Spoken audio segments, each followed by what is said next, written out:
Hello, Sagittarius, Sun, Moon, Rising, and Venus signs. Kamusta kayo? Sana po ay nasa mabuti kayong kalagayan. Welcome back po sa Star Tarot. Kung bago kayo rito, welcome din kayo. Thank you sa inyong support. I truly appreciate it. God bless you all, Sagittarius. Una mensahe po ninyo.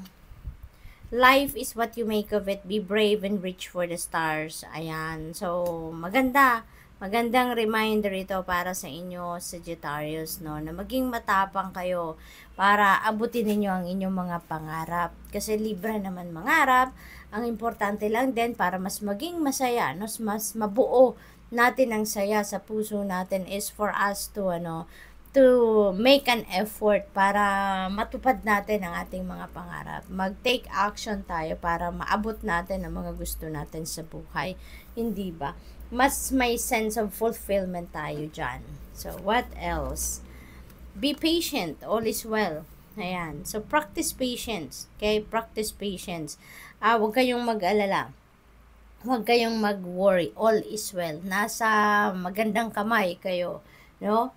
God is helping you, no, na ma-accomplish ninyo mga gusto ninyong accomplish. Sometimes lang siguro hindi ninyo nakikita, no, na kung anong ginagawa, 'di ba, ng Panginoon, ng universe. Pero rest assured, no, that the universe is brewing something underneath, no, para na matulungan ka sa kung ano man ang inyong sitwasyon at saka magkaroon ng katuparan ng inyong mga pangarap. So, depende, no, sa inyong sitwasyon. So, practice more patience. At saka matuto tayong maghintay dahil mayroon nga kasabihan na good things come to those who wait, hindi ba? So, huwag kayong mag-alala. All is well, okay? Everything is taken care of. So, go into nature and clear any negative thoughts or energies you may have. Ayan. So, spend time with nature, no?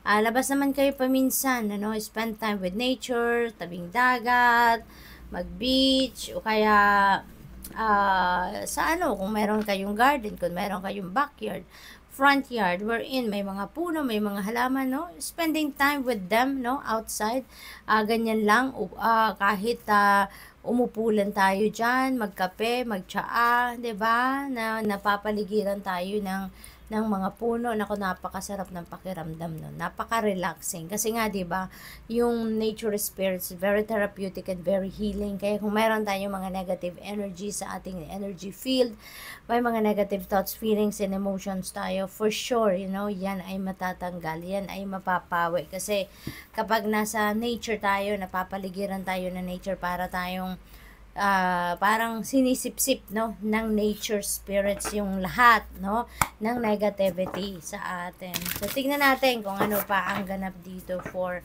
Sagittarius. We have Voyage of the Heart. Love flows through you and to you. Napakaganda, no? So, you are oozing with love, no? Sagittarius, you are oozing with love. Nagbibigay ka, nagpapakita ka ng pagmamahal at pag-ibig sa mga tao, ganun din sila sa'yo, no? Maaring binabalik din nila ng mga taong ito sa inyo yung pagmamahal ninyo, yung pag-aaruga ninyo sa kanila, yung pag-aasikaso ninyo, no, sa kanila. So, parang binabalik din sila sa'yo, nire-reciprocate din nila. Surrendering to the journey, release control. Ayan, so be patient, all is well, and release control. Mag-surrender na kayo sa universe. Ibigay nyo ng lahat, no? Ialay nyo na yan. Paano man ang mga worries ninyo, ialay ninyo yan sa Panginoon, no? Lift it all up to God, no? Okay? Para nang sa gayon, ma-enjoy ninyo yung life. Kasi kapag kinokontrol ninyo ang lahat, kinokontrol ninyo yung mga outcome na gusto ninyong makita or ma-experience sa buhay ninyo, yan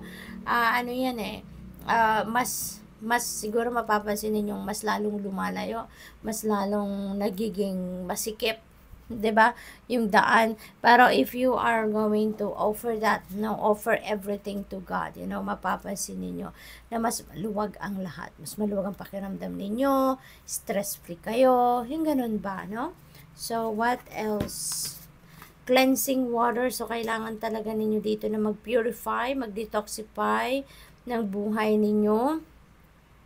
Maaaring may mga negative energy kayo, no, sa inyong energy field, kaya maigi na kayo ay mag-declutter, maigi na mag-detoxify and purify kayo ng sarili ninyo, ng buhay ninyo. Maybe may mga bagay dito, sitwasyon sa buhay ninyo na yun ang nagpapahirap pa ng inyong kalooban, nagpapabigat ng inyong kalooban. So maybe now is the time that you need to let them go, okay? Now is the time that you need to release them, okay?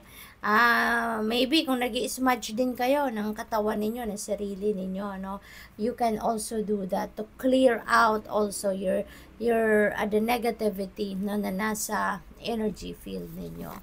We have rainbow blessings, Sagittarius, napakaganda. Blessings are showering your life sa ngayon.